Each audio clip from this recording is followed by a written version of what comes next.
درود و وقت بخیر. 23 فوریه 2025 آپدیت لول های معاملاتی طلا، یورو، پوند، جی پی وای و دی ایکس وای رو بریم با هم دیگه نگاهی بهش بندازیم. خب تو هفته پیش رو اخبار آنچنان مهمی نداریم.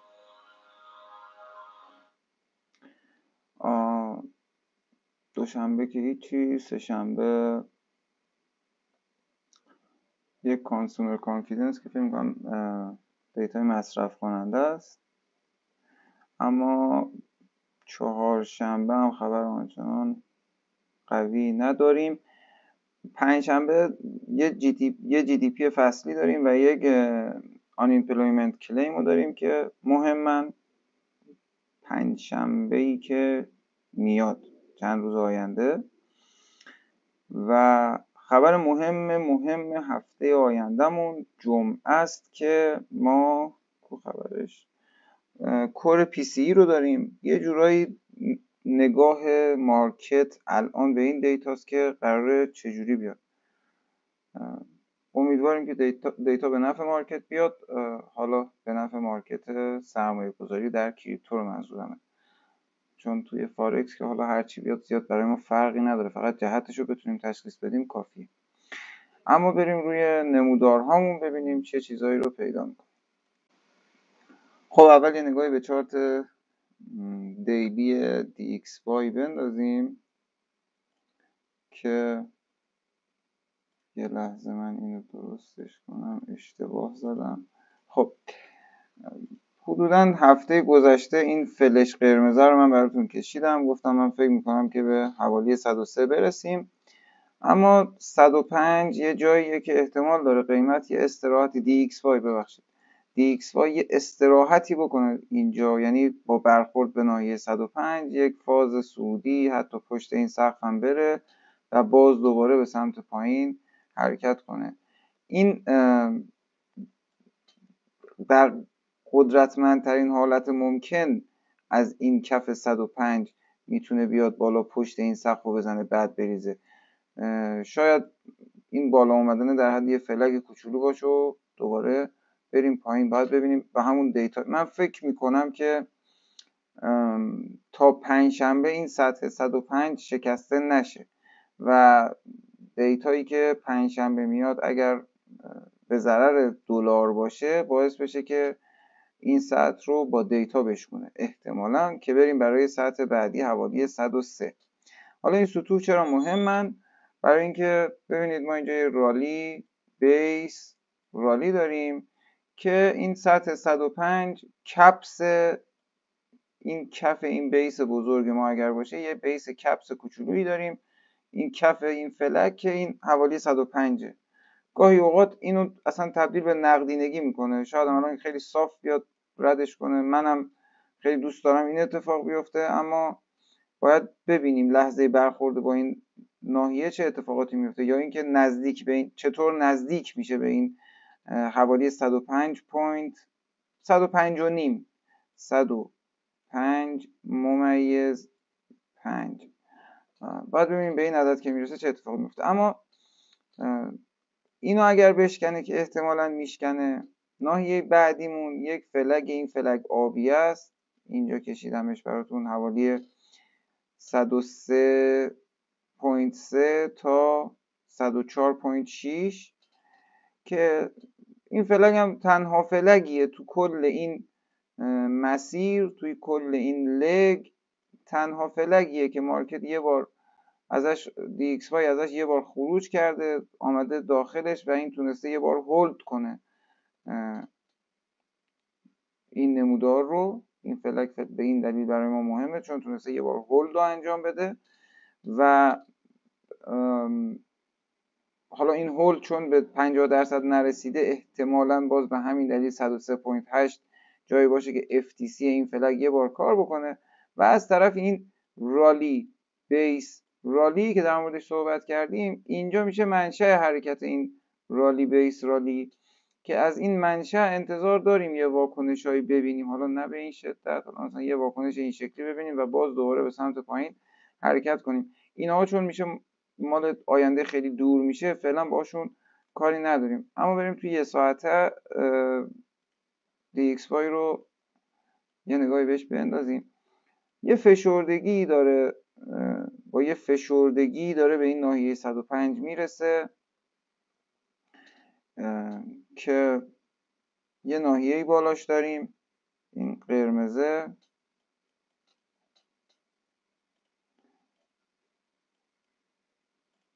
ناحیه 107. من فکر میکنم مارکت که باز بشه احتمال سل شدن DXY خیلی زیاده. اگر هم سل نشه و این فشردگی به از این فشردگی بخواد خروج بکنه، نهایتا اینه که خودش رو دوباره به 107 برسونه و از 107 دوباره نزولی بشه احتمالا. خیلی بعید میدونم تو هفته آینده، مخصوصا روزای اول هفته، پشت این سقفی که توی 107.3 زده بتونه بره. و خب تا زمانی که این پشت نرفته، هر بالایی بزنه فقط فرصت بای کردن یورو رو برای ما بهتر میکنه. هم یورو هم پوند رو بتونیم بای بزنیم برای اینکه تارگتش رد کردن این کف و رسیدن حداقل به همین ناحیه 105 که در موردش صحبت کردیم. این از DXY. خب بریم روی چارت طلا یک صحبتی داشته باشیم. طلا بچه شرایطش یه جوری شده که احتمال اینکه عددهای خیلی خیلی بالایی رو ببینه روز به روز داره بیشتر میشه. اما کجاها ارزش بای کردن داره؟ من اگه بخوام الان یه ناحیه هم الان اضافه کنم، اینو اضافه میکنم، لیبل هم بذاریم براش. الان من اگر طلا رو حوالی 2910 ببینم، بایرش هستم به تارگت اینکه این سقف رد بشه. اولین جایی که بایر طلا هستم. دومین جا سعی میکنم یه دونه دیگه هم باز اینجا من الان دارم میبینم،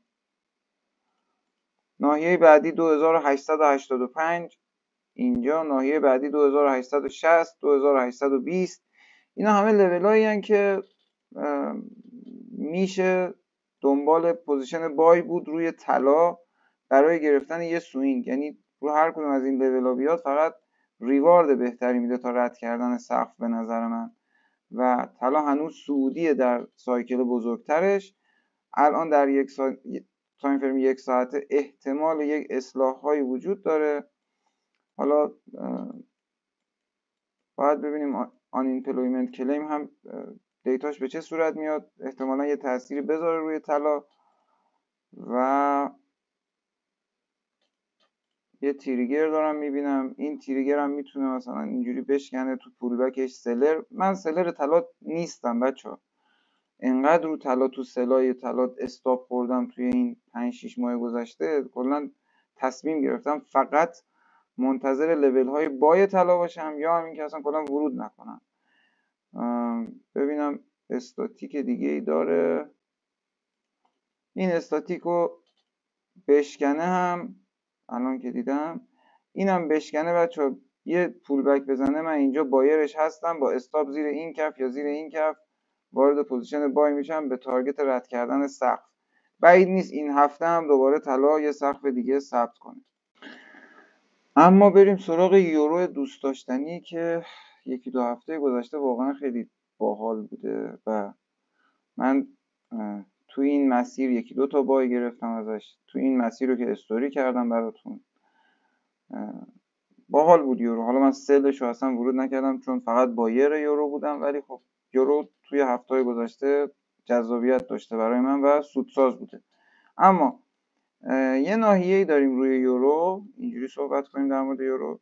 یه ناحیه‌ای داریم اینجا که اینجا رو در مورد صحبت کردیم که این گلفه اومد زیر این کفها فیکوت زد، FTC برداشت، رفت بالا مسیرش رو باز کرد، دوباره برگشت بیش از 50% اصلاح کرد و لگ بعدیش رو زد. خیلی تمیز و مرتب این لگ اندازه این لگ دقیقا و دوباره ما فیبوی 50% این لگ رو انداختیم توی این نواحی بای کردیم هفته گذشته و خب من درصد خیلی زیادیش رو خروج کردم. اما این ناحیه قرمز رنگ یک بار با برخورد بهش ما داریم این مومنتوم ضعیف نزولی رو میبینیم.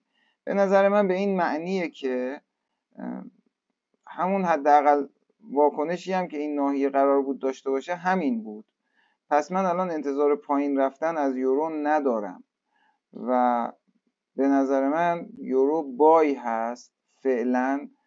اولین ستاپی که برای یورو دارم اینه که همین ستاپی که الان تو تصویر میبینین، من همینجا رو اوردر گذاشتم، نمیدونم فعال شده یا نه، میرم نگاه میکنم. اگه فعال شده باشه یکی دیگه هم اینجا میذارم، استاپ همش زیر این کف یا زیر این یکی کف و بعید بدونم استاپ بخوره، مخصوصا اگر استاپ هم بره زیر این کف.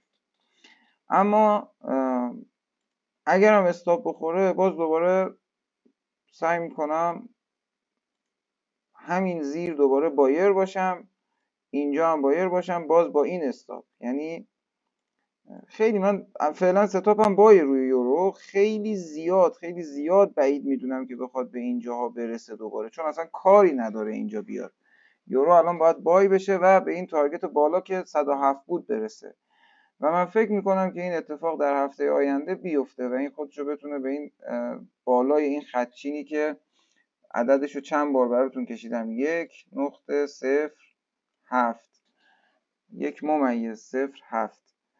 منتظرم به این عدد برسه و بایر یورو هستم فعلا.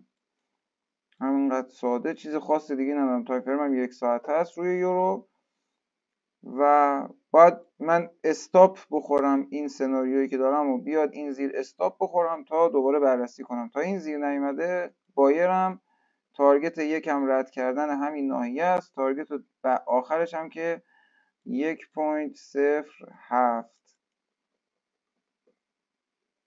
خب بریم سراغ یورو. تایم فریم 1 ساعته ایم. این سلو بچه من هفته پیش استوری کردم، گفتم پشت این سقف سلرم یه ناحیه‌ای داشتیم اونجا، پشت ناحیه استاپ گذاشتیم. اینم یه سل تمیز به ما داد پوند هفته پیش، جالب بود. اما خب این مسیر بای رو من حواسم به یورو بود، این مسیر رو روی یورو گرفتم، روی پوند نتونستم بگیرم و خب دیگه تنها جایی که میشده وارد، بهترین نقطه‌ای که میشده وارد سل بشیم، بچه هفته پیش وارد سل شدیم، استوری کردم براتون این پوزیشن رو و خب تارگتش هم که این زیر بود اومد، تارگتش هم خیلی خوب داد، یه ریوارد 1.8. اما الان یه ناحیه‌ای من در آوردم، این قرمزه اولی، و یه ناحیه بالاتری داریم که این یکی قرمزه است، این پایینی 1.26 بالایی 1.27.5 275. من فکر میکنم تارگت پوند رسیدن به این بالایی است و اما چون نه این سقف و حالا این هم که خیلی دوره، این حرکتی که این سقف اومد زد به این ناحیه قرمز ما نخورد، نرسید بهش، برای همین احتمال داره که مثلا این اینجوری بیاد بالا، این قرمزه رو یه نفوذی بهش بکنه، بعد بیاد زیر اینو بزنه، بعد صعودی بشه به اون بالا برسه. اما در هر صورت فعلا پوند هم من مارکت باز بشه کوچکترین تریگری که ببینم بایرش هستم فعلا، تا زمانی که زیر این کف نرفته. یا بهتره بگیم آقا اینو من پاک کنم، یه دونه ناحیه داریم اینجا که شونه چپ هم هست دیگه، حالا همه چی هست. این من رنگشو عوض کنم، این نارنجیه. روی این نارنجیه اینو پاک کنم. خب روی این نارنجیه میشه لبه، این لبه بالایی نارنجی یا حتی بالاترش اینجاها بایر بود، استاپ زیر این باکس نارنجی باشه و تارگت اول رد کردن این سقف، تارگت دوم اینجا، تارگت سوم هم که 1.278 یا 275. این هم از پوند و در آخر یه نگاهی به JPY هم بندازیم که خب JPY هم بچه فکر میکنم آخرین بار اینجاها بودیم، گفتیم هرچی بالا بزنه تا پشت این نیومده فقط سلریم و خب اینم هنوز تو مسیر سل به تارگتش نرسیده JPY. بذاریم ببینم این کف رو رد کرد، هنوز این کف رو هم رد نکرده. تارگتش بچه حداقل باکس آبیه و این باکس نارنجی هم یه FVG مربوط به تایم فریم دیلیه، میتونه تا 50% این FVG هم بیاد و خب اگه این سناریو همه درست باشه JPY هم سل باید بشه، اما چون خب خیلی اومده پایین شاید بیاد پشت این سقف بعد از اینکه بذارید من درست توضیح بدم اشتباه برداشت نشه. بعد از اینکه این کف قرمز بعد از اینکه به این کف نفوذ کرد که حالا همینجا هم میتونه همینم میتونه نفوذ باشه، اما احتمالا میاد زیرش یه پیپ میزنه. بعد از اینکه نفوذ کرد میتونه برگرده بالا پشت این سقف فیکوت بزنه، از اینجاها FTC برداره و بعد دوباره بریزه به ناحیه آبی خودشو برسونه. اگر خیلی من خودم الان میرم پشت این سقف یه دونه اوردر سل میذارم، استاپش هم میذارم پشت این یکی، تارگتش هم میذارم اینجا و حالا اگه اوردرم فعال شد که فعال شد، اگر نه اگه چشم بهش باشه پترنی ببینم همینجاها هم میشه ورود کرد. باید ببینیم که البته خبر زیاد مهمی هم تو این هفته برای JPY نمیاد، اما سایکل تایم فریم دیلیش خیلی شدیداً نزولی هست و میتونه این مسیر به سمت پایین اصلاح ادامه داشته باشه. هر بالا زدنی در USD JPY هر بالا زدنی فرصت برای دوباره سل کردنش. اینم از JPY. ممنون که تا انتها همراهی کردین. حتما نظراتتون رو در کامنت ها بنویسید.